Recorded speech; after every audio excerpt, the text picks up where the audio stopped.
Good evening. My name is Anthony Sonera, and I am the founder and lead instructor of the Zen Happiness Project. I'm so glad you could all join us tonight. Tonight's a very special evening for me. My good friend Sofia Reddy is joining us and leading our workshop in mindful stress reduction. And, you know, I talk about this a lot. For any of the regulars who are here, you've heard this, that one of my favorite things about the Zen Happiness Project is that we're a community, and I've been meeting some wonderful people along the way. And Sofia and I actually, we were just, before we got started here, remembering how we met, and we've got some friends in common, and we've gone to the same high school, a small enough of a world, but we really got to know each other thanks to the Zen Happiness Project. And you know, Sofia is great. She's a licensed social worker. She's a therapist. She's actively using these techniques out in the field to help people in her professional setting day in, day out. And then she's very active as a blogger and a meditation instructor as her passion project too. And I won't speak for her, but I think one of the reasons that Sofia and I relate to each other is that this meditation, the stuff we're going to be talking about tonight, has made a huge difference in my life. Before meditating and after meditating, I feel like are a big milestone, turning point in my life. And that has inspired me to share the practice with other people, because there's really no way that you can pay back as good of a gift as a meditation practice is paying it forward. So I know that's a motivation that Sofia and I both share in being here. And you know, I've been talking with Sofia about this project for about 3 months now. We've met by phone and web chat a few times, and she's devoted a lot of time. And one of the great things that's going to come out of this for anybody attending tonight is she's put together a really wonderful PowerPoint presentation that's got some great slides and resources, and so we'll be emailing that around afterwards. So if you signed up and you didn't have any troubles with the sign up, you'll get a email blast at the end of the evening or tomorrow that has the slide deck, and there's some great resources in there. I won't spoil the ending, but she's got some really great content that particularly will be valuable for you afterwards. And then hopefully there's going to be some Q&A throughout the session, as with all of our workshops, and we'll address those at some set points through the conversation. There's a few ways that you can participate in the question and answer. For those of you who are on a laptop or a desktop and you're watching us on the YouTube stream live with us tonight, you can ask your questions right in the chat box that's right there to the right of the screen. There is about a 30-second delay. So from when we're speaking here to seeing your text there. So we're not ignoring you. It's just going to take us a little while to get around to it. But we'll answer questions about halfway through, and then probably again towards the end of the session. And then Sofia also was willing to take any questions that really needed to be expanded upon and maybe didn't fit in the time we set aside, and she'll answer those. We'll send them back out an email, and also everything will be on her webpage. So for those of you who are Zen Happiness Project subscribers but are not yet following Sofia's blog, there is a link in the information information tab right there. Sofias-sanctuary.com is the direct link to her blog. She also has a very wonderful Facebook page where you can see her stuff. She shares some great content there too. I really point you to her blog. There'll be some great follow-up material. And then as you try to sustain your meditation practice and your mindfulness practice and trying to incorporate this in your life, you'll find some wonderful resources over the coming weeks at that location. So I really encourage you, if you haven't already, to check out Sofia's blog. So without further ado, thank you very much for joining us. I did miss one thing in the logistics. If you're not on a laptop or desktop, if you're watching us on your mobile device, you can't use the YouTube chatting function. So what you can do is simply email zenhappinessproject@gmail.com. I've got my nifty cell phone here, and all of those emails come straight to me. So whenever you're emailing Zen Happiness Project, you're getting me on the other end, just go ahead and send an email, and I'll incorporate those into our Q&A. And did I miss anything, Sophia? Doesn't it sound good? I touched... Oh! Yes. I did miss one other logistical thing, which I've been apparently dropping all night. I just sent a PS email around about this. Sofia has a wonderful mindfulness exercise towards the end of the evening that is an exercise that would be best if you have a piece of fruit or candy. So this is a great, if you have a quick 30 seconds and you've got a piece of fruit in your kitchen, if you want to run over and grab that, that's excellent. If you don't want to step away right now, or you don't have any fruit or candy in the house, you can absolutely, she's going to be recording this exercise. It will be on the blog that I just mentioned, that again you can find in the information section just below this YouTube stream here in the future. So without further ado, I'm very excited to be turning it over to my friend Sophia. Thank you so much, Anthony.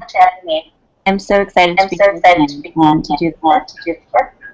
I am hearing a little bit of feedback, so hopefully that will end and it won't distract me too much. Okay, that's better. I did want to briefly introduce myself. I'm very passionate about teaching mindfulness. It's really changed my life.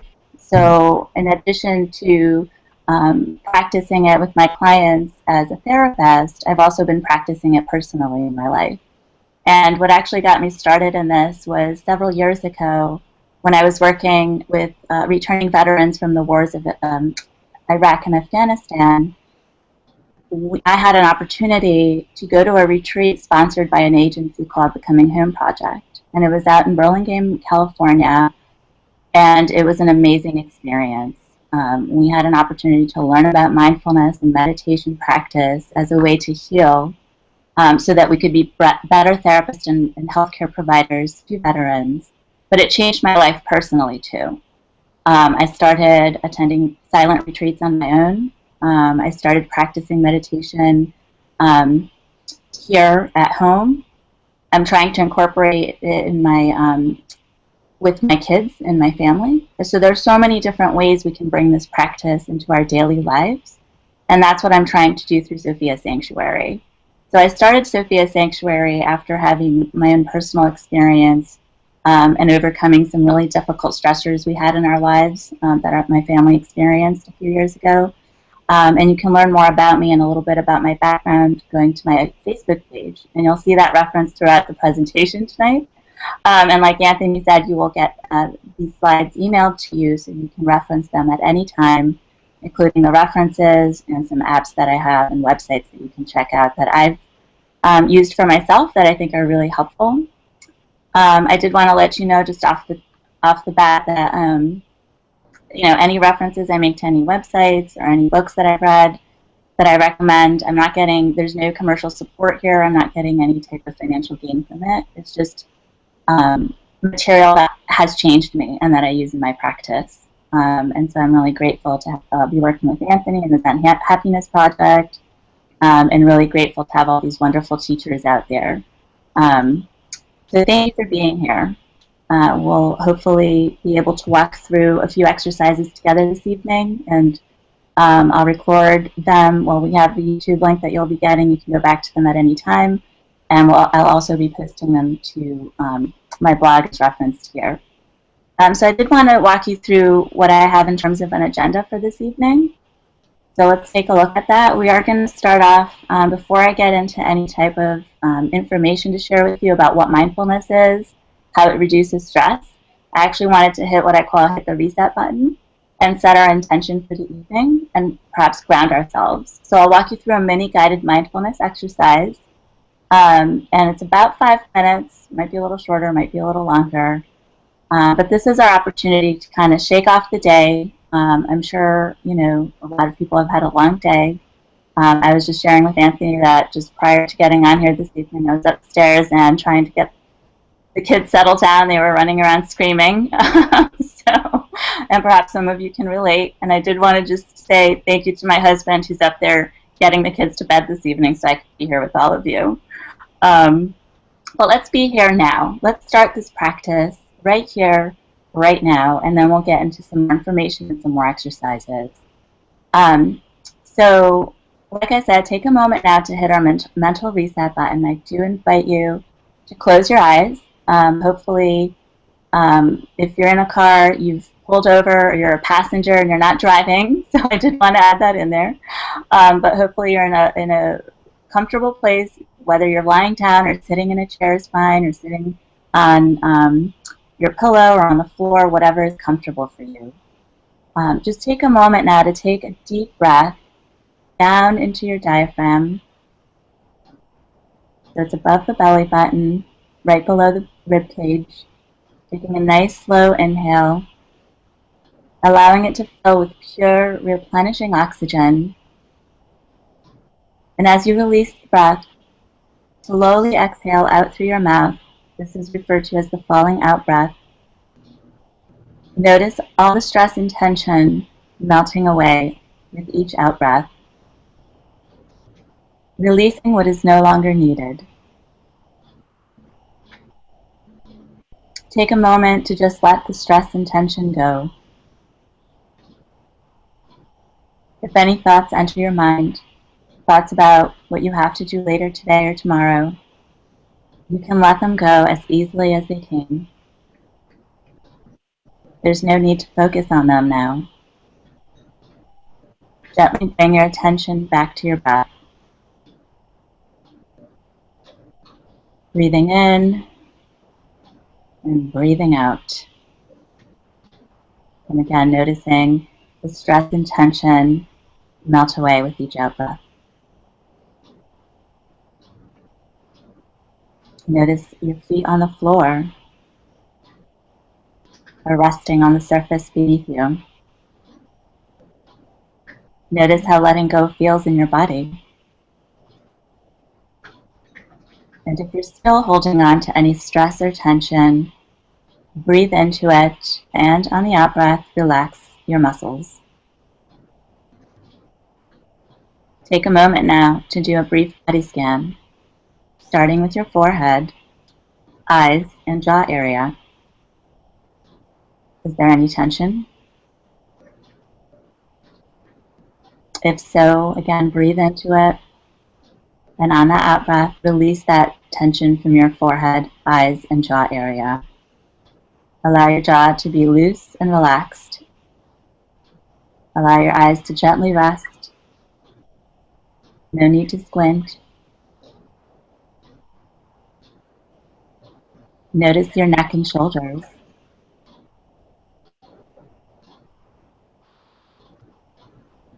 Let the tension go. And on the out breath, loosen those muscles in your neck and shoulders. Allow your posture to be straight, but not too rigid.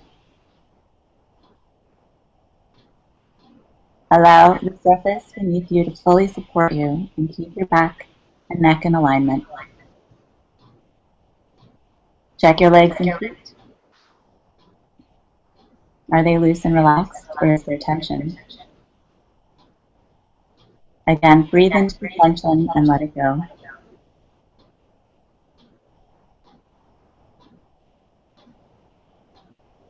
So experiencing smooth and rhythmic breathing, breathing at your pace.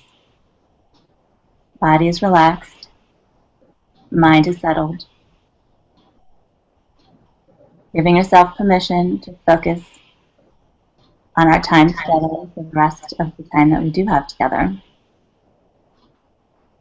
And set your intention. What is it that you hope to get from this workshop this evening?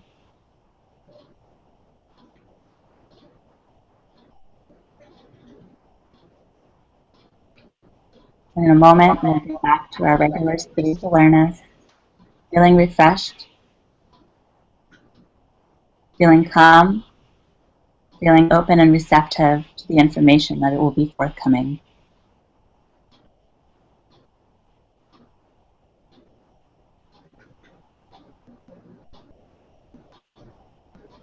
And then slowly opening your eyes and noticing your surroundings, present, moving your fingers and toes, ready to continue with our presentation.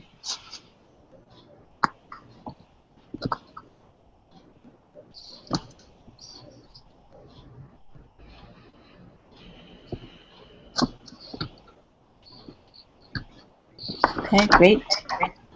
So I'd like to check in, and if we can go to the next slide, I have 3 questions that are up there, and feel free to answer just any one of those questions. And, you know, as Anthony said, you can use the chat feature if you're on a computer. If you're on a mobile device, you can email them. And then let's do a brief check-in. This will also help guide me as to how to focus the rest of my presentation. But I'd like to hear from folks. A few words is fine. What was that experience like for you? Perhaps you're an experienced meditator. You've done these types of exercises. Or maybe you're a beginner. I'd like to hear from you if there were any distractions or other obstacles, or just simply anything you've noticed in doing this exercise. So as some of your statements, we won't have time to go over all of them probably, but Anthony will share with us what he is receiving in terms of comments and answers to these questions. Right, Sophia, I'll just remind you there's a little bit of like a 30-second delay here. So I really appreciated that we started out with this. So if I can maybe just share my experience to get us started. You know, I had a nice quiet Sunday. I had a nice little moment around noon. I was about to go off and fill my day with a rather hectic little activity and be out of the house for 6 hours, and I was thinking about what I was going to have to line up to get ready to be here for this workshop tonight, and decided to stop and just I attended to some of my chores and the laundry and that kind of stuff I had to do in the middle of the day, and decided I would just take a little bit easier of a pace. And even with a pretty relaxed day, you know, still getting a little excited about having this workshop, and knowing that some of our friends are going to be joining us here. And this was a great, for me it was excellent. I really appreciated the body scan, just sort of getting in touch with my body and taking a second to attend to some of the physical tension was really very helpful for me, so thank you. Starting to get a few comments here. We've got Adriana. Adrian. I'm mispronouncing your name. She said, no distractions. The experience was relaxing. I noticed my shoulders were more tense than I thought. That's funny. I mean, that's right along where I was. Sophia, maybe you can respond to this one. Karen says that she found this exercise to be relaxing, but her mind always distracts her. That's a common experience. Thank you for bringing that up, Karen, because we are going to speak to that, and I'm going to talk actually about some common obstacles in a few minutes, and then I will have follow-up on that. One of the things that we teach is ways to overcome obstacles. So we won't be able to go over all of that in our 75-minute workshop today, but it's good for you to be putting it out there because that is a common one that most people do experience. So I'll definitely be speaking to that in a few minutes. Excellent. AJ, of course, it's AJ. Sorry, AJ. Cloud Painter 86 felt a little distracted by some of the feedback over the live feed, but otherwise a very relaxing experience. Had a bit of tension in his or her jaw. So seeing some similarities in some of the feedback here. Okay, thank you, Anthony. That is so helpful, and it's so important for us to be able to tune in and check in which parts of our bodies are tense. And one of my favorite parts of the body scan is that a lot of times in our day and in the busyness of our day, we don't notice when our body's tensing up, and we don't notice when we might be holding our breaths. And in a moment, I'll get into, in a few moments, about the stress reaction. But what happens is if the stress hormones are flooding, right? You're in a hurry to get somewhere, something's happening that's triggering a stress reaction. Our bodies tense up, and the areas that I walked you all through this exercise are the common areas that most people experience tension in their muscles, especially day to day. You know, it could be from long periods of sitting, driving, any type of like if you have a prolonged experience in a particular position, that can increase that tension in the muscles. So I find this brief exercise can actually make a huge difference because you're mindful to your body, and we'll talk about what mindfulness is in a moment.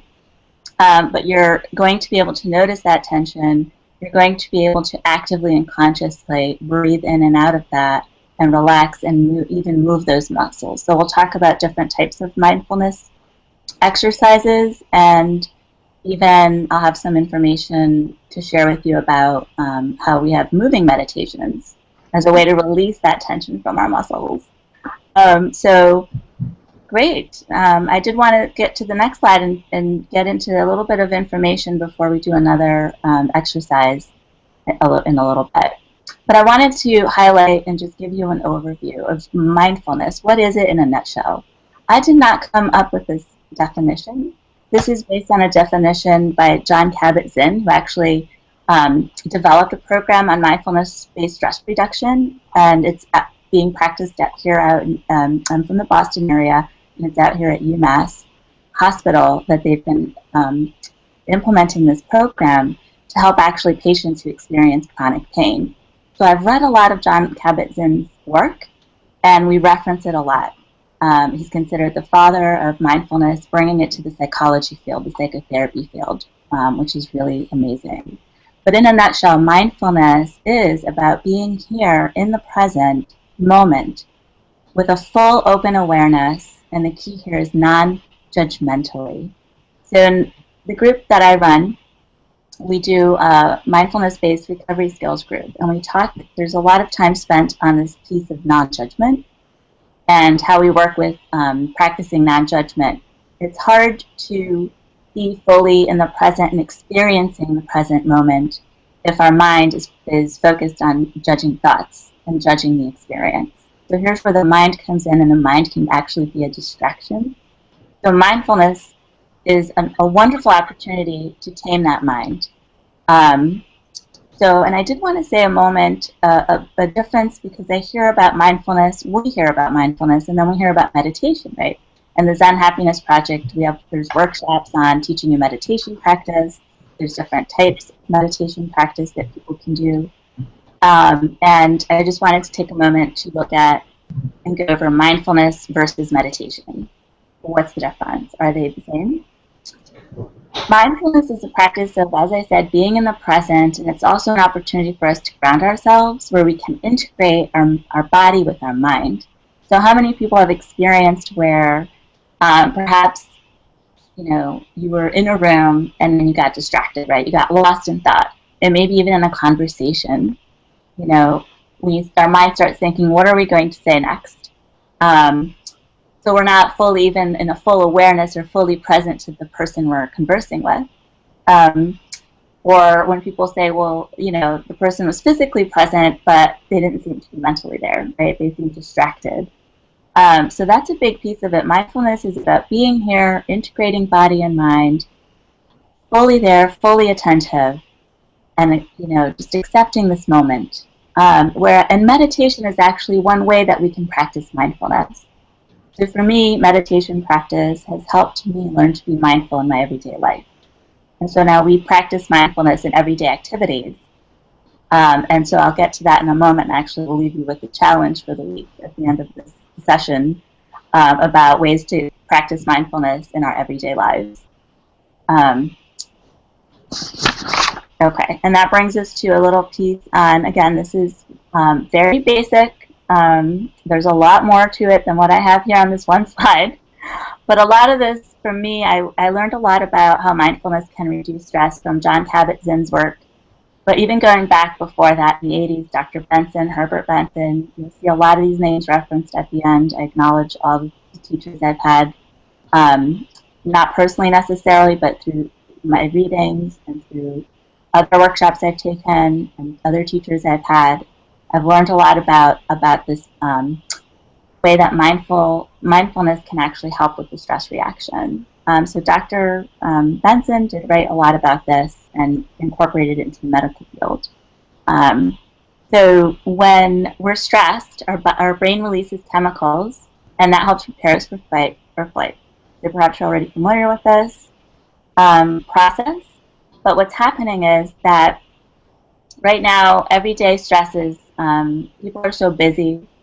People have a lot on their plates. We have multiple roles to fill, a lot of us. A lot of us might be caregivers. We have stressful jobs. Driving is stressful. There's a lot going on these days. So we're not just fleeing, from actual real threats. So originally, this process was developed for us to survive real danger and real threat, right? And now it could happen, like a predator coming after us, right? But now it could happen. You might be in a dangerous situation, and this is necessary for us to escape that dangerous situation or to fight it off if we're presented with that kind of threat, like a physical threat. But what's happening is our stress response or stress reaction is kicking in just from everyday activities. Going to work can trigger the stress reaction. And so over time, this has wear and tear on the body and on the mind. So people can experience this as muscle tension because our sympathetic nervous system kicks in. It slows down the digestion, it increases blood pressure, and it does increase our muscle tension. Over time, this chronic release of stress hormones can lead to short and long-term health issues. So, for example, people who are chronically stressed could experience headaches, migraines, stomach issues. These are common complaints we get from people who come to get help for ailments such as depression or anxiety or PTSD. But even just everyday stress, even if someone doesn't have necessarily a mental health diagnosis, these are common experiences amongst a lot of people now in the world. This is why it's becoming such a hot topic. And as you can see, it's in a lot of mainstream media now. How do I manage stress? Long-term health issues, we know it could lead to heart disease, diabetes, and other long-term, just chronic health conditions. So that's why it's so important that we find a way to practice this way of reducing stress in our lives on a daily basis. And mindfulness for me has been one way of doing that. There are many others as well. So this has really been one component of my stress management repertoire, but it's definitely an important one. So the real trick, and what I want to kind of address a little bit this evening and just continue our conversation through other mechanisms, what I really try to do is, how do we make this doable? How do we make this accessible? How do we make this possible? And that's one of the major obstacles, and we'll talk about common obstacles. We'll get there with that. But how do we practice mindfulness? This is a common question. And here are some of those key components. So it does involve, one way is using our 5 senses. So we will get a chance to experience that with the mindful eating exercise. So as Anthony mentioned, if you're just joining us now, and you didn't get a chance, see if you have a piece of candy around. A lot of us will keep a piece of candy around, or maybe a piece of fruit, hopefully. Any piece of fruit will do. Apple, banana, kiwi, strawberry, whatever you have available. But it's really tuning into those 5 senses, having that active awareness. Observing and describing is a skill that we can use in mindful practice. We'll be doing that with the eating exercise. Again, that non-judgment piece, which I referenced earlier. Being in the here and now. And then these other components of acceptance and willingness. So a big piece of it is willingness. First, actually, I should have probably put that at the top. But if we're not willing, it won't work. So even in therapy practice, right? So I'm a therapist. I've been a therapist since 2004. I've worked in the mental health field the whole time as a social worker. And one of the key components that determines if someone's going to succeed, whether they're coming in for depression or life issues or PTSD or anything else, the key component that helps determine the outcome or if it's going to be successful is our client's willingness. So we need to be willing and open-minded as well. And so acceptance, I think, is part of that, this open-mindedness and accepting the here and now, regardless of what's happening. And it's the opposite of numbness or avoidance. So we're not numbing, we're not avoiding, we're fully present, we're embracing all of the experiences. And we're not judging, because we're not going to judge them as good or bad. We're going to experience what is. And that's the piece that can be really tricky. So with more advanced practice, we get into more of the nuances of these elements here. And so, like I said, we have a group, a 10-week group, And we have a group that meets for 1.5 hours once a week for 10 weeks, and we go over a lot of these components here in the program that I work in. Okay, great. And so I did want to talk about some common obstacles. One was mentioned earlier, a comment that Karen made. And these are some of the common obstacles that I hear from people. So not enough time. Okay, who has time to sit around doing a meditation or practicing mindfulness? I don't have time to sit there and mindfully eat my meal. I need to get my banana, get in the car, and start driving. I'm going to be multitasking most of the days. We see it. We're driving. We see people eating while they're driving, drinking their coffee, right? Doing various activities. So we're in this rushed state a lot of times. Racing mind, right? We heard that. So some of you might have experienced a racing mind or difficult thoughts and feelings emerge when we do that moment of tuning in, tuning out, and tuning in. This is what comes up. Pressure to get up and get stuff done. That's one of my struggles. Okay, I was trying to do a meditation earlier to prepare for this evening's workshop, and my mind kept saying, Sophia, you need to get up and make sure the slides are up to date and email them to Anthony. There's no time to sit here and meditate. What are you doing? So that's a common dilemma, that little voice in the back of our minds that's telling us what we should be doing, right? What else there is on our to-do list that we haven't gotten done. And so then when we focus on those thoughts, again, that releases those stress hormones, and it actually activates the mind to start racing more. And that could lead to then more difficult thoughts and feelings emerging as a result of the original difficult thoughts and feelings. So it can get pretty messy in a hurry. And that's what mindfulness is. It's about helping us slow down, get centered, get grounded, and then we can do things more effectively, more efficiently, ultimately, which is really great. But yeah, the urge, sometimes just our physical needs, right? We might notice a rumbling stomach. Oh wow, I'm hungry. I didn't eat breakfast this morning. Or oh, I just drank a lot of water. I need to go use the bathroom. So sometimes it could just be disrupted. When I do a mindfulness group and we do breath and body awareness and we do meditations, I've had a lot of clients get up because they had to go use the bathroom, right in the middle of the meditation. So I recommend take care of those needs. Eat a nice light meal before you're going to do a practice like this. Use the bathroom. Don't drink too much coffee or diuretics before you're going to do a meditation practice. And it depends on how long you're going to do it for, of course. And we'll get to that too in a bit. A lot of times I also hear folks saying it seems like a waste of time. There could be distractions and loud noises. And for some people, especially in the beginning of learning to practice, they might need it to be quiet, particularly if you have young kids like I do. For me, it's harder actually to practice meditation at home when the kids are awake and playing, because I can hear them yelling in the other room. And at first, when I started this practice, it was very distracting to me, and I could feel anger rising, irritability, tense muscles. And then now, some days it's harder than others, but there are days where I can actually tune it out and start to enjoy the sound, like, wow, happy kids in the home, they're running, they're having fun. I've been able to work with this long-term practice of trying to change the thoughts around, trying to enjoy that experience, again, non-judgmentally. So instead of judging it, oh, this is a distraction, this is really annoying, this is very irritating, those thoughts do come up. But with mindfulness practice, we learn to change our attention and our focus to more productive, helpful thoughts. And then no designated space. I think that's another key component. Like for me, I wouldn't be able to do this workshop from my home this evening if I didn't have a designated space right now where it's quiet, away from the kids. I'm 2 floors down. Luckily, we have this extra level, and that makes a big difference. So I do recommend trying to have a space, if you can, where you feel comfortable and you can have a little bit of privacy, hopefully.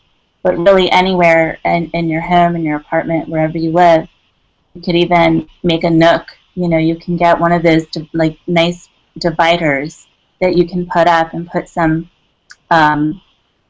pictures, statues, grounding, things that will help you focus and calm down. So let's take a moment now to check in briefly. These are the common obstacles I've listed. Are there any others that I have not listed here.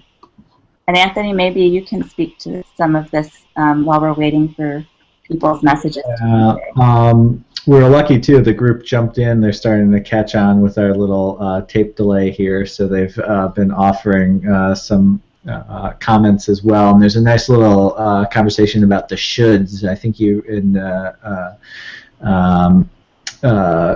really struck on a theme here. Karen quoted one of my favorite things. Her therapist said, stop shoulding all over yourself, this idea of to-do lists and the things that I should be doing. And I that really struck a chord for me too, Sofia, when you listed that, the feeling like this is a waste of time. And that simply, for me, there was so much growth in that. Learning to do nothing for a little while was really incredibly valuable.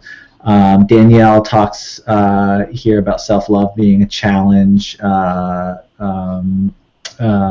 I think is awesome. There's a good, I think you struck on a theme here, but the to-do lists and the feeling like we should be doing something more productive with our time is definitely the group consensus right now.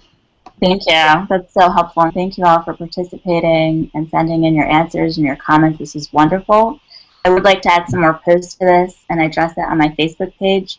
I am more active on the Facebook page, and I do plan to become more active on my blog as well. I have been posting meditations for people to access audio ones that can be accessed through mobile devices as well, actually. So I will be adding more, but I'd love to continue the conversation if you can get to my Facebook page and add in some common obstacles on there. Let's talk about it. I'd like to put in some, for us to encourage each other, to remind each other. If anything, I like to use that as a forum to have a support system in place to encourage and inspire others to keep doing this practice and to work through these obstacles, to not let them become barriers. Because mindfulness, has definitely changed my life. Anthony, you spoke to it a bit too, and you speak to it, and you have it on your blog as well. But I believe in this. It's in my heart. And if I didn't believe it, I wouldn't be talking about it. I wouldn't be teaching it to others. I like to definitely practice the things that I'm trying to teach others. And I think it's so important that we continue this discussion. And that brings me to my next slide, which is something that I think is an important reminder. And this has been the case for me, that mindfulness for me it's the gateway to self-compassion, self-love, and self-acceptance. And I think these are the paths towards freedom and joy. And that's how I feel. I mean, it is truly an awakening. And I just feel like for most of my 20s, early in my 30s, I felt like I was still sleepwalking through life a little bit, up until I started practicing this mindfulness. I felt like, wow, I keep having these aha moments, as they call them, these light bulbs going on. And I'm thinking, wow, this is an amazing experience. Now I see what all the teachers who came before us, the ones who are out there now I see what they're talking about. But it's certainly not easy. It's not, there are definitely days that are harder, like I said. It's not like I'm going around being calm and mindful all the time, I'll tell you that. And that's part of it too, is acknowledging the self-acceptance piece. Like, hey, yeah, there are times where I feel irritable. There are times where maybe I have not presented myself in the calmest way. So that's what I'm striving for. That's what I'm working towards. And that's, I think, what's so important is this forgiveness. A lot of this, I've learned a lot from listening to Tara Brach, and she has a wonderful Facebook page, website. She does a lot of work through IMS. They have free talks that they give. They've been so helpful to me, and she talks a lot about this piece here of self-acceptance. And she wrote a book called Radical Acceptance, which I read and I reference at the end here. That was really eye-opening for me. So that brings us to myths. So we're going to spend a few minutes on myths, and don't worry, we'll be doing another interactive exercise soon. So bear with me. But I came up with these 4 myths because these are the ones that come up a lot. This is what I hear a lot out there from people, especially when I have clients who are first starting with mindfulness, who haven't experienced it before. But the first one, and I think I kind of brought it up, well, I brought it up as an obstacle. There's no time for mindfulness practice, right? So people associate it with meditation, like I said, and they think that they have to be meditating for an hour a day or 2 hours a day or doing it frequently, like Buddhist monks do. You don't have to be a practicing monk. You don't have to be any particular religion or spiritual practice. Mindfulness is something that you can do every day. It can happen anytime, any place, for as long as you want. And we'll talk more about the different mindfulness things that you can do, how you can bring it to life in your everyday practice. So going to myth 2. Another one that I've heard from folks is mindfulness is a new age fad that people will lose interest in eventually. Okay, I've heard this, but mindfulness has been around for a very long time, and actually my husband, who loves history, reminded me that it has roots going back to the era of Confucius, back in 540-something BC. And there were a lot of people talking about mindfulness way before it became mainstream and incorporated into the mental health field. And actually I remembered this book, which I'd forgotten about, called Mindfulness. Maybe some of you have heard it or seen it, by Ellen Langer. And this was written in the 80s. And I had, when I was in college in the mid-90s, I studied psychology, and that was one of the books my psychology teacher recommended to us. At the time, I remember reading it and not really being interested in it. But look how much how much has changed. But she has some excellent things, and I actually will share with you a quote in a little bit from this book that I thought was really great.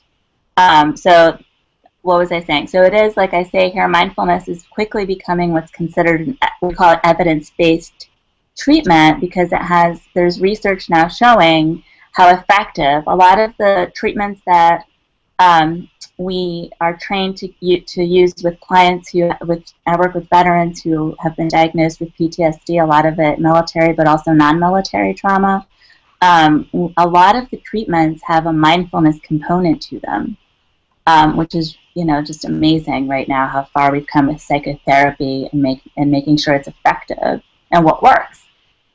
So we help people overcome addiction, PTSD, anxiety, and depression. So it's really, really neat. And then myth 3. So I hear this a lot. Why can't I shut down my mind or stop the thinking, right? I want to experience a blank mind, mindful meditation practice. And the fact is, in actuality, the purpose of mindful meditation is not to shut down the mind or well, first of all, we can't do that, right? It's just not possible. Our mind's going to be constantly thinking for as long as we're breathing and that we're alive, right? We can't stop breathing. We have to breathe. Our heart has to beat in order for us to be alive. Well, our mind and brain has to think. That means our mind's working. That's fantastic. That's good news, everybody. Okay? But really the goal is, and what's helpful about it, is it helps us recognize helpful and realistic thoughts versus unhelpful and unrealistic thoughts.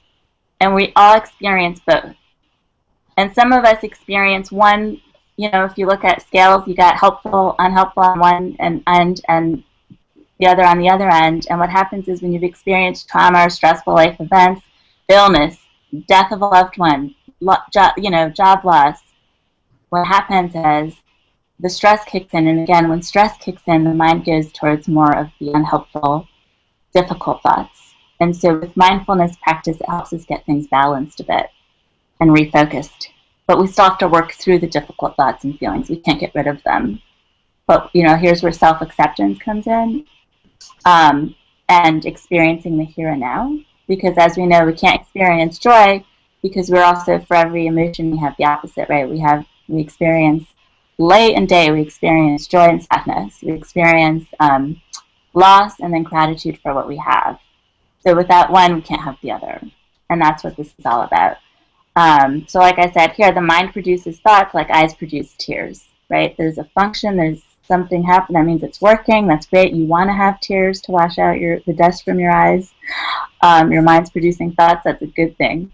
And then, like I said, the mind is always working, and this practice teaches us to tame it so we can effectively manage difficult thoughts that arise. So that's that. And then here's the quote from Ellen Langer from that book I referenced. Excuse me. So she says, one reason mindfulness may seem effortful is because of the pain of negative thoughts. When thoughts are uncomfortable, people often struggle to erase them. The pain, however, does not come from mindful awareness of these thoughts, but from a single-minded understanding of the painful event. A mindful new perspective would erase the pain more effectively. I think that's poignant, and it's just funny how I was flipping through this book and I happened to come upon this paragraph, and I thought that was awesome because this speaks exactly to what mindfulness practice for me is about. And a lot of the therapies we do when I work as a therapist, like we do a type of therapy called cognitive behavioral therapy, which in conjunction with mindfulness is very effective at what she's talking about right here, helping you get to that new perspective instead of single-minded, getting to that other perspective, which is such an important component of healing and overcoming the stresses of life. So, and then finally, another common myth. There is only one way to practice mindfulness correctly. The fact is, mindfulness can be practiced in a variety of ways. Meditation is one type of mindful practice, but there are others. The way we work, live, love, and play are opportunities to bring mindfulness in so that we can be fully present in these experiences. So, for example, I recently, Anthony, I think you saw it, someone posted on the Zen Happiness open discussion group about brushing their teeth mindfully, and then there were a few comments, right? So anywhere from brushing our teeth can be done mindfully to eating, which I'll walk you through that exercise, to driving, to playing with our kids, to being in a meeting. Anthony, you gave a really great, that blog post you sent recently about mindfulness at work and how to deal with meetings, especially meetings that might be boring. There's a good opportunity to bring mindfulness in, right?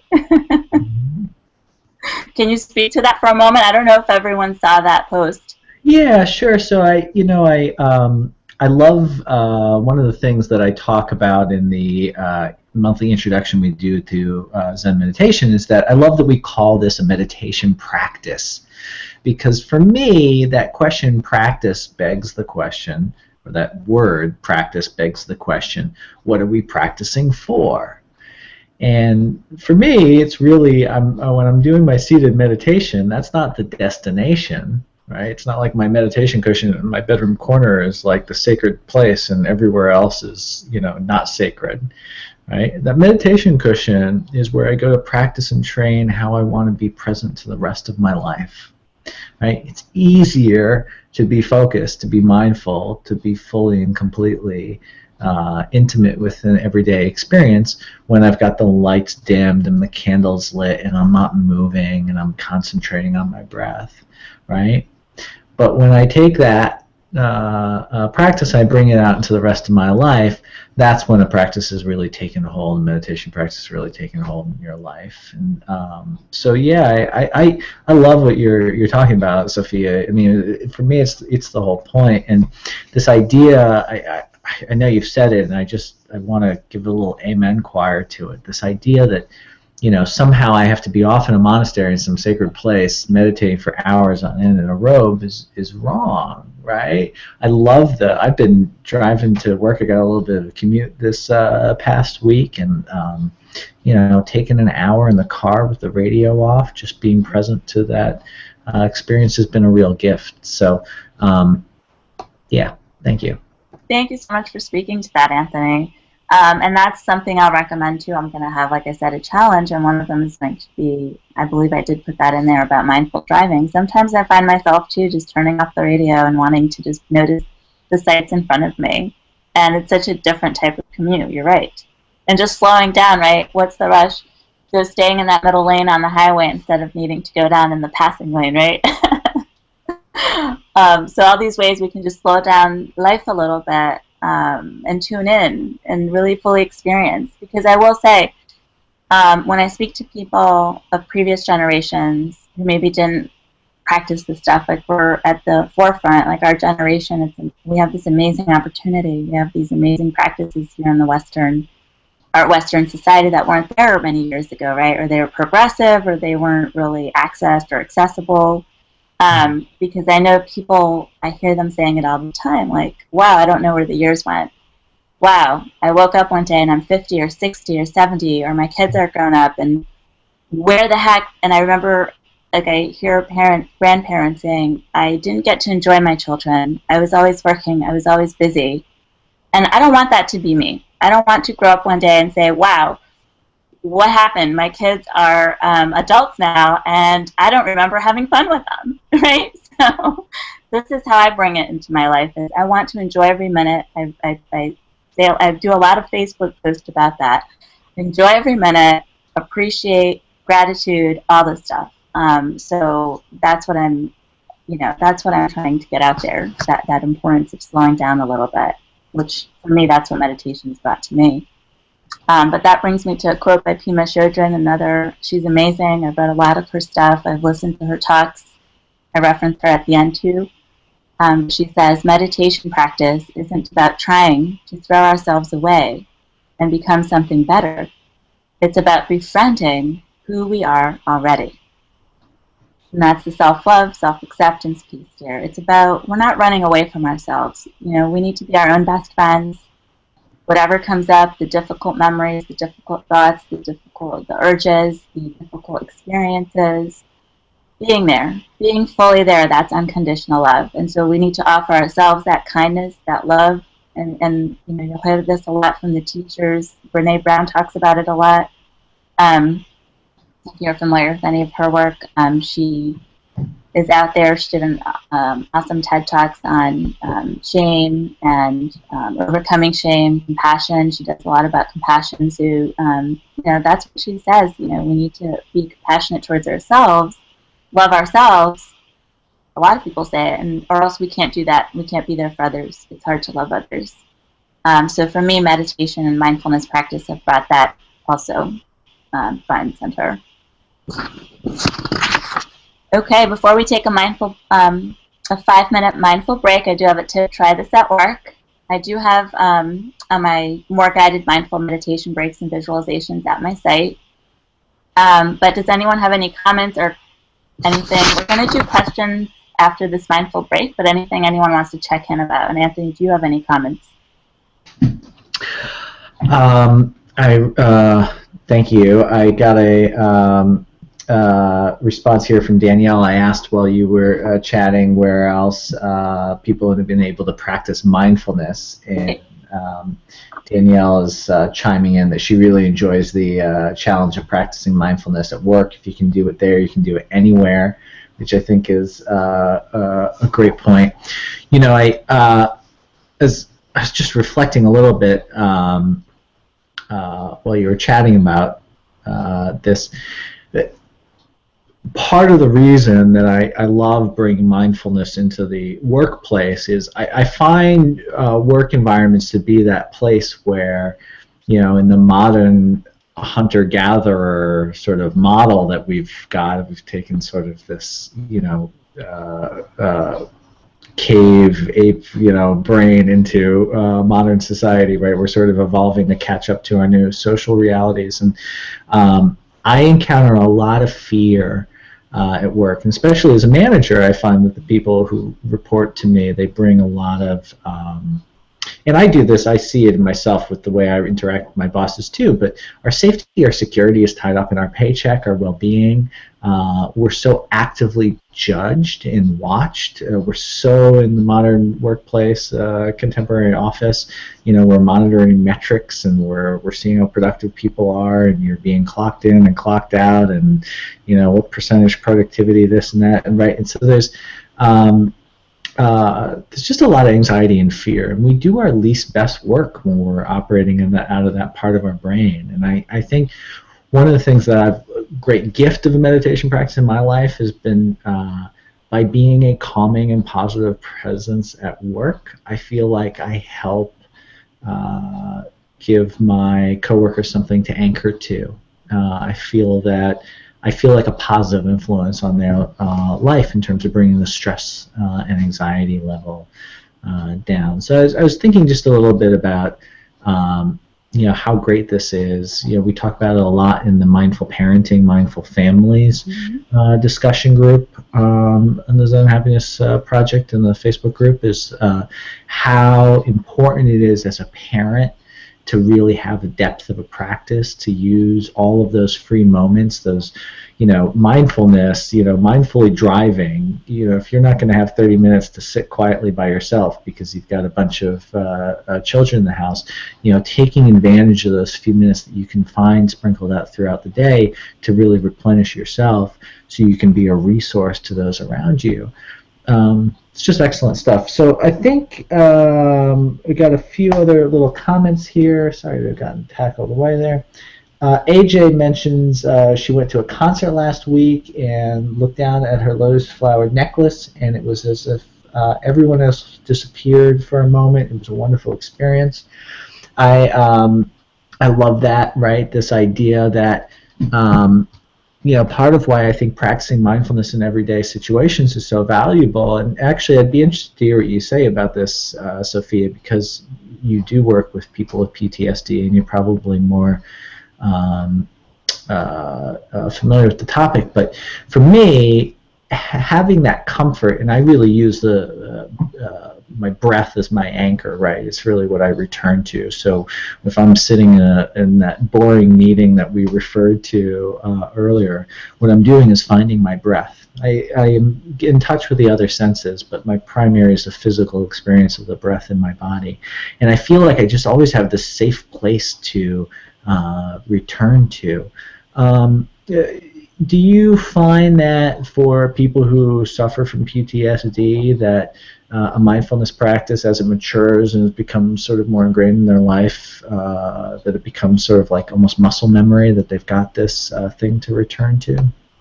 Absolutely. And then we start off, that's why I do these 5-minute, notice in my presentation, I've done 5 minutes.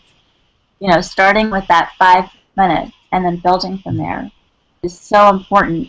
So with PTSD, it's hard because PTSD is, this post-trauma stress, and what kicks in is the need to fight or to flee. So a lot of avoidance, a lot of this urge to numb out, and to be present, to bring ourselves back to the here and now, like that beautiful example of the lotus necklace. That was wonderful.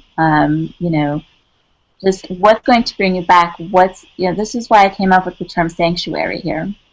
What's going to help you feel safe and nurtured and protected, even in the midst of chaos, or in the midst of uncertainty? We have to create our own internal sanctuaries and come back to it often. So it starts with that 5 minutes a day, and you can build from there. And I tell people, you're better off doing 5 minutes throughout the day. If you don't have time to do 1 hour, thank you, Anthony. Okay, don't pressure yourself. Like, oh my gosh, I have to now delegate half an hour of my busy day for this. No, because it could even be a minute sometimes. If you're lucky and you have a window, look out your window. There are people who don't even know what's outside their window. So if I asked you right now, what's outside your window at work? Do you have an answer for me? What do you notice? I challenge you, tomorrow's Monday, right? A lot of us are going to work. So let's look out our windows tomorrow. Maybe post a picture. Post it on my Facebook page. I'd love to see it, everyone. Post a picture of what's outside your window. Hopefully you have one. If you don't, post a picture of something in your home or in your office that grounds you, that soothes you, that brings you back to the here and now, right? So let's try a 5-minute mindful break. And again, I encourage you to try this at work. You can go back and view this recording or check out the site for more exercises there. So again, I do invite you, hopefully you're in a safe place right now. You can feel free to close your eyes. We're going to tune out and tune in. So take a few moments now to be fully present. What's going on right here, right now. There's nothing else for you to do now except simply be. The truth is, we don't need to worry right now in this moment what's going to happen tomorrow or the next day. We don't need to think about the past. We can simply be right here, right now. And one way to do that is to check in with your body, check in with your breathing. Is your breathing shallow or deep? Is it slow or fast? Simply notice. How fast is your heart beating? What types of body sensations are you experiencing? Just make a note of it, observe it. No need to judge it.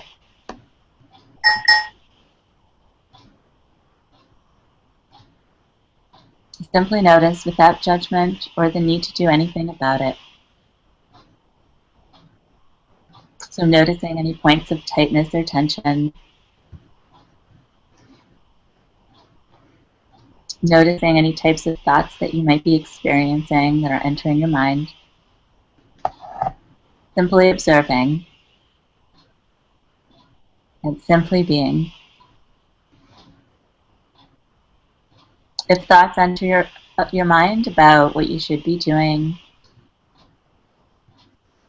or other things that you might feel pressured about, simply acknowledge them as thoughts, neither good nor bad. And remind yourself that it's okay right now to just simply be and have a few moments of respite. Remind yourself that this time of respite will lead to more productivity later, and that it's okay. You deserve this time of simply being.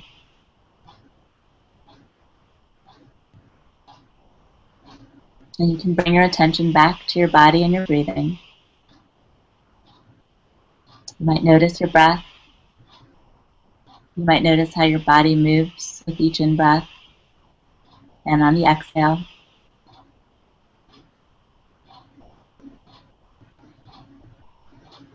And as thoughts continue to enter, which they will, simply note them as thoughts and bring your attention back to your body and your breathing. Okay, good. And you can take this presence with you into the rest of the evening. Some of you might be in a different time zone and you'll be preparing maybe to have a meal or whatever your activities are for this evening. You can take this groundedness, this peace into your evening activities. Remember, you can always come back to simply being at any time. And so as you make your way back to our webinar here, a gentle reminder, okay, take care of myself today. So we'll do also at this point a brief check-in. And if you don't have any questions right now, that's okay. If you think of any questions after this webinar is over this evening, please feel free to email. Anthony mentioned his email. We'll mention it again at the end here. But feel free to email questions in and we can get them answered later this week.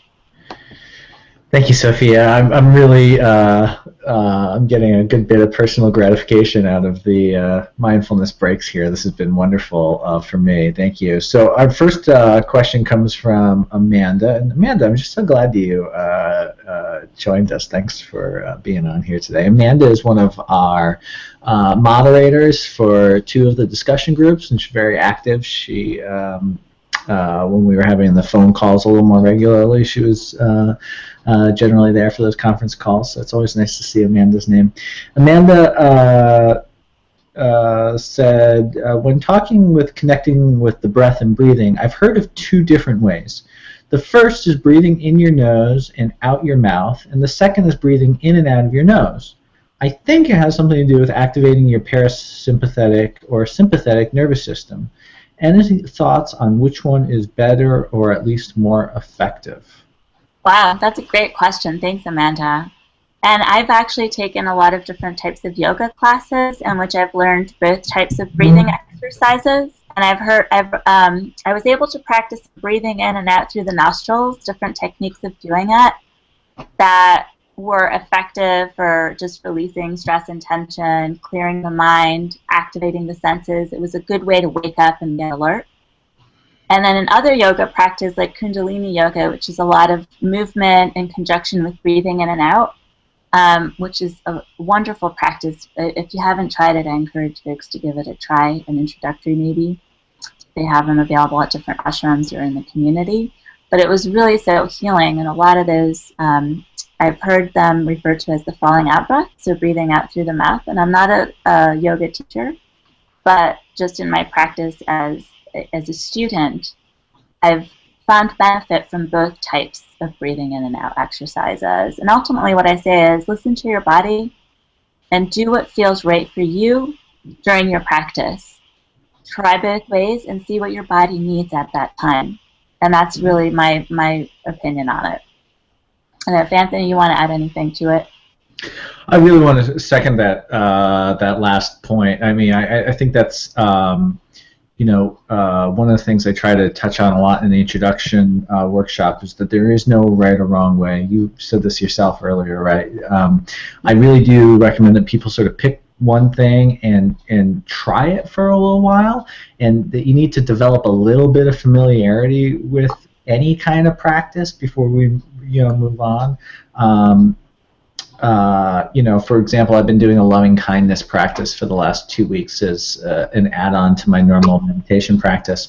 And, it was from a recommendation from a spiritual friend, a meditative friend. And I wasn't getting anything out of it for the first 2 or 3 days. But then after about a week, I was like, there it is. Right? So absolutely, very pragmatic. It's what works for you. You're the only judge of what works for you. If your intention is good and you're willing to experiment, you can go out there and try out some different things, but just give it long enough to develop a familiarity and to be able to tell if the adjustment or change you made actually resonates. Sofia, one other, not really sort of a question, but maybe you could just expand upon this a little bit, because I really do think, for me, it's such an important theme of the last couple of months. Karen points out that she really loved your example of how mindfulness helps PTSD to feel safe, with some emphasis on her writing to feel safe. Can you just talk, maybe just touch on briefly creating a safe place and mindfulness? Absolutely, and thanks. Actually, I should probably post a safe place visualization on my blog. That reminds me. Thank you, Karen, for bringing that up. So one way that we can calm and tame the mind, a lot of times with stress and anxiety or worry, especially if we've been hurt, our mind activates. That trauma memory is stored superficially in the brain, and it activates, and our body feels like it's back reliving that trauma, like we're back in that trauma in an unsafe place, whereas in reality, in the here and now, we are in a safe place. So anchoring and grounding to the present is so important. So we do a lot of physical grounding, mental grounding, soothing grounding, using our mind and our bodies to feel safe and to notice when we feel triggered or disassociate. So whether someone has PTSD or even if they don't have PTSD, just that stress and that anxiety, something stressful that happened in the past, we might be worried it might happen again, for example. So that's where it's important for us to do the reality checking. But we can't get there cognitively until our bodies feel safe and until our minds kind of calm down a bit. So a lot of these exercises, whether you're going to be doing mindfulness or meditation, yoga is an excellent resource, bringing our bodies back to the present. And visualization and imagery is very powerful as well. So there are different ways we can do, and I actually wanted to end today with a visualization to recharge. But before we do that, we wanted to try the mindful eating exercise. And then I will have for you some recommendations to pick a mindful activity to do this week and then share with us how it went. So again, I gave a lot of tips this evening. Don't feel pressured to do all of them. Don't feel pressured to do any of them. Pick one, and if you'd like to, fantastic. We'd love to hear from you. But at this time, do people have something that they can use for a mindful eating exercise I recommended a fruit or candy, but it could be really anything. I did a group once where we did it with Twizzlers. We've done it with raisins. We've done it with fruits, candies, or whatever else you have access to at this time that you could try it with.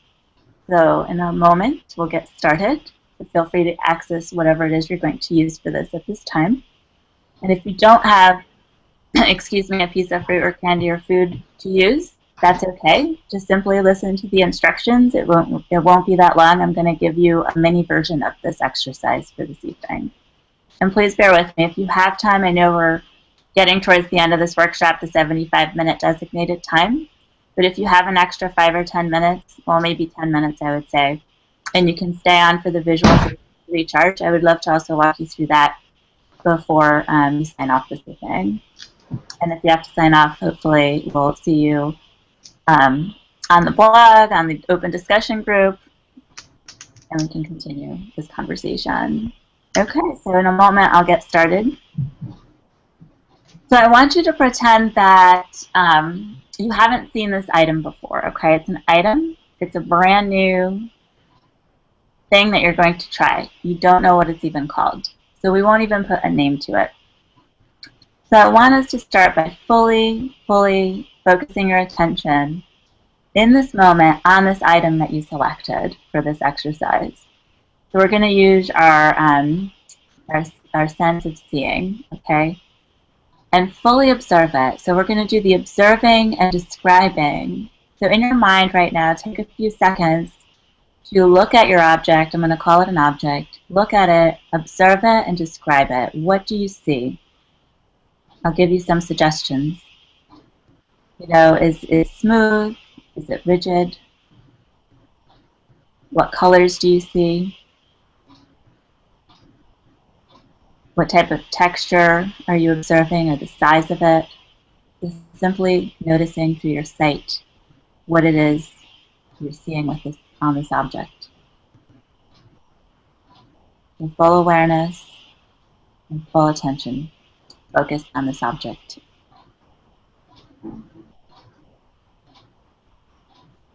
And then using your sense of touch, notice how it feels. Notice how it feels as you're holding it. Is it heavy? Is it light? Is it soft? Is it hard? Notice the texture. So you're looking, you're feeling it.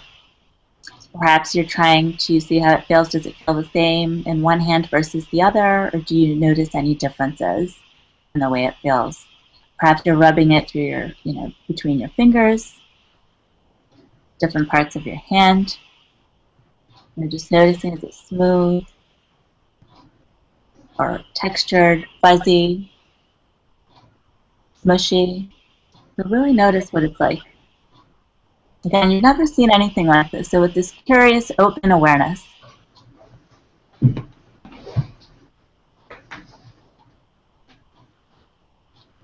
then perhaps even bringing it ever so slowly up to your nose.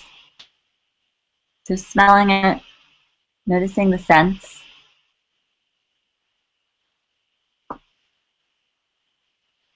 And if you're noticing any judging thoughts, that's okay. Just notice them and return your attention back to observing and describing, full awareness, the sights and the textures, the smells of this. Perhaps there's only one smell. See what you notice. And ever so slightly bringing it to your lips. And not even chewing. Maybe you're rubbing it against your lip just to get an idea of what it feels like up against your lip as you smell it. Perhaps licking it. Getting a little sample test in there as it slowly makes its way into your mouth, on your tongue. Noticing the sensations now, the taste. Is it melting? Is it getting squishy? What does it feel like now as it hits your mouth and as you start maybe even chewing it? Ever so slowly with full attention and full awareness. Noticing what comes up, taste buds, smells. Is your mouth salivating? And then as you swallow it, notice it go down your throat. You can even envision it going down. Perhaps you can feel it. Where can you feel it as it makes its journey down into your body? And again, thoughts will arise. Opinions will arise about this item. So noticing, observing.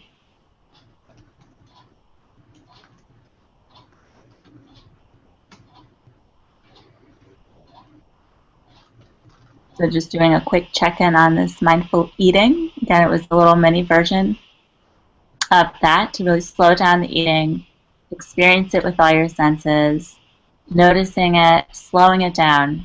So real quickly, I'll just check in here briefly. Anthony, and then if there are any comments that come through. But if you have any in the meantime.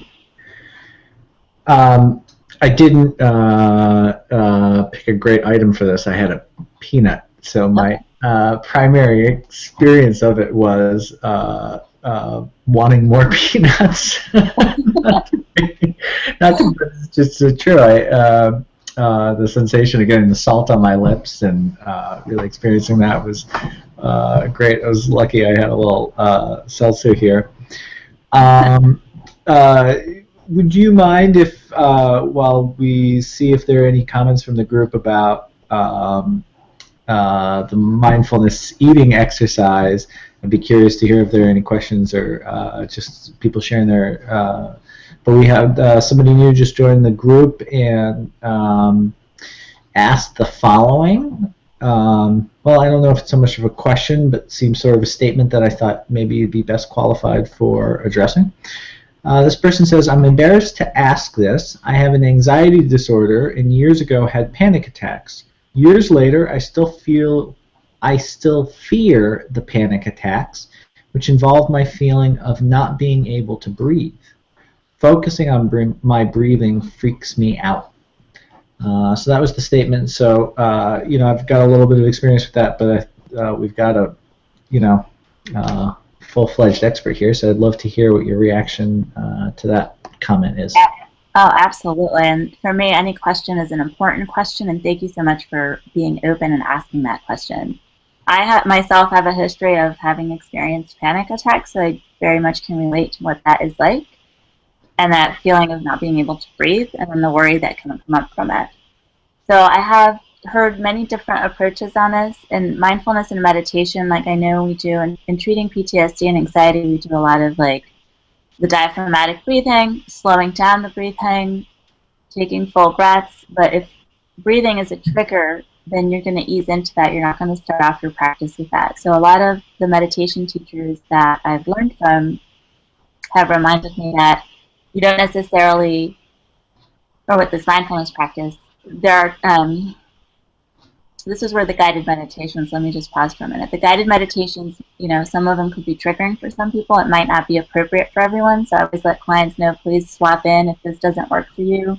Swap in or do something different. So we might not focus on the breathing, but we might focus on, doing a physical grounding and like the sense of touch or hearing sounds, fully focusing our attention on a beautiful piece of music, something soothing, something safe.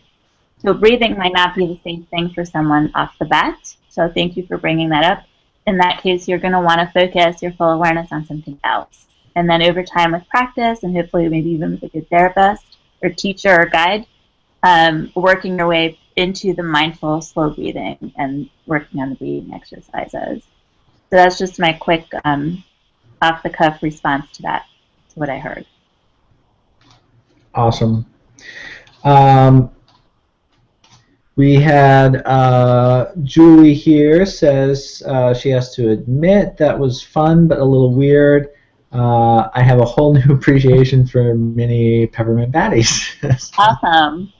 That is so cool. Right? And, if I can just maybe, one of the things I love about mindfulness is I saw somebody in the Zen Happiness group posted recently I'm not going to remember it well enough to quote it, but it was basically along the lines of that there's like nothing in life that's really boring. And I think that's one of the things that's just so beneficial and fruitful about a mindfulness practice for me is, I even just sitting in a doctor's office used to be like if you told me I had to sit in a doctor's office for 20 minutes, it was going to be it was like worse than having teeth pulled, right? And now I can, wait for an elevator or sit at a stoplight or sit in a doctor's office and find it to not be a miserable experience. Karen said, "Chunky candy bar here. I didn't think I could love them anymore." LOL. And I think that's great too. One of the things we definitely get from a mindfulness practice is really cherishing the good moments, right? So much of living up in between our ears instead of really living our life it's like a filter, it's like experiencing life through a thick coating, right? And being able to clear away some of the distracting thoughts in our mind and to really experience our life fully. There's this wonderful quote, Sofia, and I'll turn it back over to you to get us wrapped up here. D.T. Suzuki talks about Zen practice is grabbing a hold of life with both hands and no gloves. And I love that because it's this idea of this tactile sort of immediacy, right? That there's no separation anymore. When I'm talking with a friend and having a conversation, and when I'm planning on what I'm going to say instead of really just listening, I'm missing out on that full experience. So I love this exercise you brought us through here, because when we're eating, how often are we watching TV or reading the paper or updating our phone and not just eating? Absolutely. Thank you. So beautifully said. Thank you, Anthony, for all your comments. And I thank everyone who is on with us today for your comments, your questions. I actually just wanted to share this before we move on, and I promise it won't be too much longer, but because I'm having fun here, Anthony. So this is my favorite topic, of course. But I did this this exercise in a group once, and actually this is where mindfulness could be so helpful too. Like, this client was telling me how she always loved eating Twizzlers. And it was just something she just ate, and often mindlessly. She'd always have a bag of Twizzlers and she'd be eating it, whether she's watching TV or waiting or doing whatever. And then when she did this mindful eating exercise, at the end of it, she said, "Wow." She said, "I've been eating Twizzlers for so long now, and I actually do not like the taste of Twizzlers." I decided not to eat them anymore. So it can be really a life-changing practice, everything from changing the way you eat to the way you spend time with people to the way you engage in a conversation. You're making more active choices, and you feel more in control. And I love that quote you shared, Anthony. Thank you. That's spot on. But this is my challenge to you this week, and I encourage you, and you don't have to, but this week, try one of these mindful practices, okay? We mentioned a few actually today. We just did mindful eating something, so try mindful eating a meal this week. No TV, no electronics, or drive to work. Anthony, you mentioned that before. Drive to work or back from work one day without the radio, without talking. Some of us have our earpiece and we're doing phone calls in the car and things like that. So try to do it without any of that. Pay attention. What are the sights that you're seeing? How does the steering wheel feel, etc., and so forth. Use your 5 senses, right, as much as possible. Mindfully play with the child, your own child, a niece, a nephew, whatever. There's opportunities there for that. Give your full attention, 100%. Put it on a timer, say for the next 20 minutes, 30 minutes, I'm going to do this, and see how it feels to be fully there without any other obligation or feel of pressure to get anything done or to move to the next thing on the agenda. Really slow it down and enjoy that time. Or mindfully do a chore. This is one of my favorites. And so an experience that maybe that you'll discover that you really don't like doing something, or you actually do enjoy it. I know a lot of people I've worked with, and I myself, like folding laundry, for example, can be nice. It comes out hot, especially this time of year, those of us in states where it's cooler. And as the temperature changes and drops, we actually had a few snow flurries up here earlier today. It was very cold. But getting that warm laundry out of the dryer, the scent of it, if you use a scented dryer sheet, can be soothing, relaxing. Washing the dishes, I actually enjoy washing dishes. Not if there's a lot of them, but if there's a few of them, they feel good, the soap and the suds and the warm water. And then again, I offer you to share your experience. If you're going to do one of these, let us know how it went for you. And then finally, we won't go over every single slide. You will be getting these emailed to you, but I love this cartoon. When you're feeling overworked, stop and smell the roses that we installed as an app on your BlackBerry. I love this because there's so many apps now. We have, digital age, lots of resources online available. So I encourage you, when you get the slides emailed to you, look through these different resources that I've listed here. There's some really helpful ones, guided meditations, timers, yoga and stretching exercises you can do. Of course, my site and my blog are there. My Facebook page link are there for your reference. Acknowledgements. I did want to, this is a partial list. I can't possibly, but these are the ones that stood out to me. I've done a lot of reading, listening to them on podcasts or TED Talks or presentations they've given. These are some of the teachers out there who have influenced me greatly. And then a special thanks that I put down there for my husband, my sister, and my therapist, and my friends. I couldn't list them all, but I love you. And if you listen to this video, I just wanted to put that in there. And additional recommended websites. These are some sites that I've used more recently, like more in the last, I'd say, year. I've been using some of these sites and listening to their talks, so they're here. And then finally, books that have inspired me. So there's a list of, again, just some books that have really stood out to me. A lot of them have some more on what we were talking about this evening. And so a lot of my ideas also over the years have emerged as from reading and listening to a lot of these authors here and speakers. All right, so that brings us to visualization. I know it's already pretty late, but Anthony, do you think it's okay to do this and it'll be in the recording, even if people had to sign off? I think it's a beautiful way to close.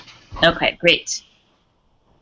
So we'll end with this, and I just wanted to say thank you for being here, everyone, and thank you, Anthony, for hosting this with me.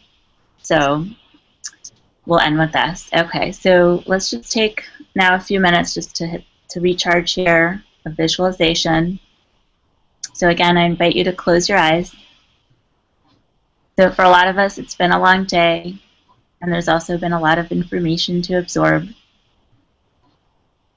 So now I'm just inviting you to take a moment, let the dust settle, let the mind settle, sitting comfortably or lying down. Some of us might be lying down.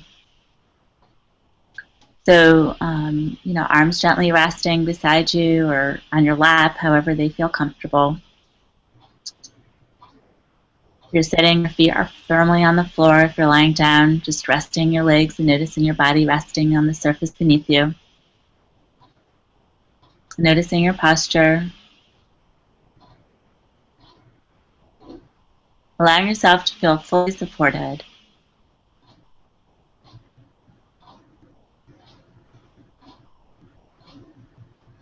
Slowing down your breath. And again, if we heard earlier, breath could be a trigger. But notice on a sensation. If the breathing is too much, you can notice on a sensation, perhaps touching an object or something that feels smooth or comforting, something that feels grounding. Just slowing down, and if you can, slowing down that breath. But just really imagining, just releasing what's no longer needed. And I had this visual here of the beach, and for me, the ocean is a good reminder of this. The waves come in, and they wash away any debris, and they pull it back out into the ocean, and you can kind of see it that way. You can visualize yourself in that way. Just envision all the stress and all the tension, anything that's still feeling unpleasant in any way. Noticing it release and wash away. And perhaps it is waves doing it. Perhaps it's some other way that works for you, that feels good for you. If any distracting thoughts enter your mind, let them go as easily as they come. You can even imagine them passing by like clouds on a windy day. Or you can imagine them floating downstream on leaves, passing by down the stream. There's no need to focus on any particular thought. You can gently bring your attention back to your breath or to the object that's comforting or grounding, or to your body as it rests on the surface beneath you, feeling fully supported.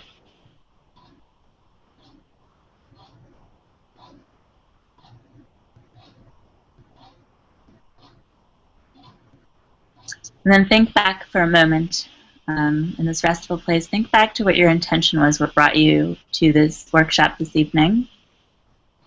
What were you hoping to gain from this? And is there some particular nugget or some takeaway point that you can take with you into your day, into the rest of your evening, into tomorrow? And think of one intention actually you want to set for yourself this week. And it could be something small, something I suggested earlier, like eating a meal mindfully one day this week, or spending 20 minutes of uninterrupted time with a loved one, for example. So just pick one thing now in your mind and envision yourself doing it. And feel really good about it. Feel proud about it. Feel proud that you came here this evening, that you were open to this information, knowing and feeling confident that you can do this, you can bring this practice into your life.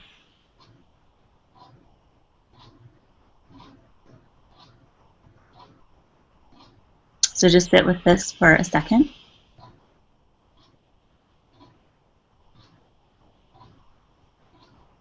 And notice how it feels in your body.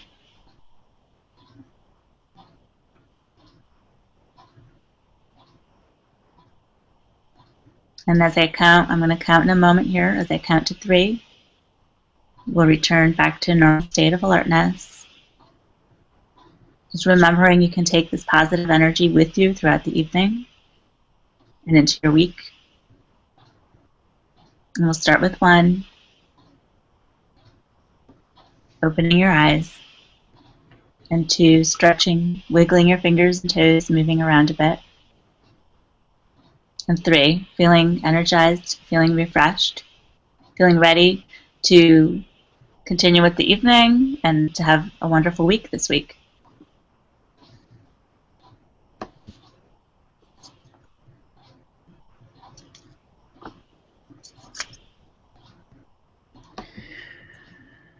That's it.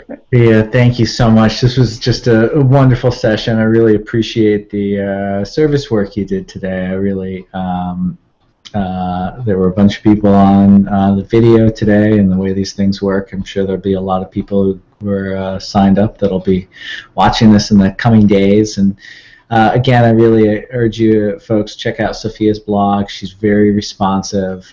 If you have any questions, you can reach out to her directly there, sofias-sanctuary.com. It's in the information link just below this video here. And thank you, Sofia, really. This was wonderful. Thank you, Anthony. Thank you, everyone. Thank you. And we'll see you soon, hopefully. Take care.